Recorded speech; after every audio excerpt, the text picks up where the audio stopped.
Amir Temur nafaqat O'zbekiston, balki dunyo tarixida mashhur shaxs bo'lib, ko'plab xorijiy tarixchilar uning hayoti va faoliyatini o'rgangan va u haqida turli janrdagi asarlar ham yozilgan. Yaratilgan kitoblar orasida Beatrice Forbes Mensning Temur yuksalish va hukmronlik yo'li asari ham bor. Kuni kecha ushbu kitobning taqdimoti o'tkazildi. Navbatdagi lavhamiz shu haqda. 1989-yilda amerikalik olima Beatrice Forbes Mens tomonidan yozilgan asar oradan salkam 40 yil o'tib o'zbek kitobxonlariga taqdim etildi. Amir Temurning siyosiy maydonga chiqishi, markazlashgan davlat barpo etish yo'lidagi murakkab jarayonlar, harbiy yurishlarning strategik asoslari va shu kabi muhim tarixiy faktlarni o'zida jamlagan asar taqdimoti noodatiy tarzda boshlandi. Unda sarkardaning sun'iy intellekt tomonidan yaratilgan videosi yig'ilganlarga taqdim etildi.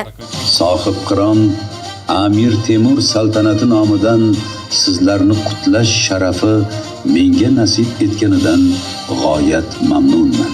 Bizga ma'lumki, shu kungacha tarix adabiyotlarida Amir Temur bobomiz haqida faqatgina qisqa ma'lumotlar, aynan o'sha sonlar bilan bog'liq, urushlar soni bilan bog'liq yoki bo'lmasa qaysi davlatlarni bosib olgan qisqa ma'lumotlar keltirilgan. Lekin bu asar buyuk siymo sifatida ularning xarakterlarini ko'rsatib beradigan, adolat yo'llarini ko'rsatib beradigan, ularni davlat boshqaruv tizimini ochib bera oladigan yaxlit bitta katta asar bo'lgan desak adashmagan bo'lamiz. Temur yuksalish va hukmronlik yo'li kitobi bugungi kunda Amerika Qo'shma Shtatlari, Angliya va Turkiya kabi mamlakatlarda Amir Temur davlati tarixini o'rganishda muhim ilmiy manbalardan biri sifatida keng foydalanilmoqda. Har bir manbani tekshirib ko'rishgacha bordik. To'g'risi biz umrimizda men masalan temurshunos izlanuvchi sifatida umrimda eshitmagan ma'lumotlarni uchratdim va bu ma'lumotlarning asosini qidirdim.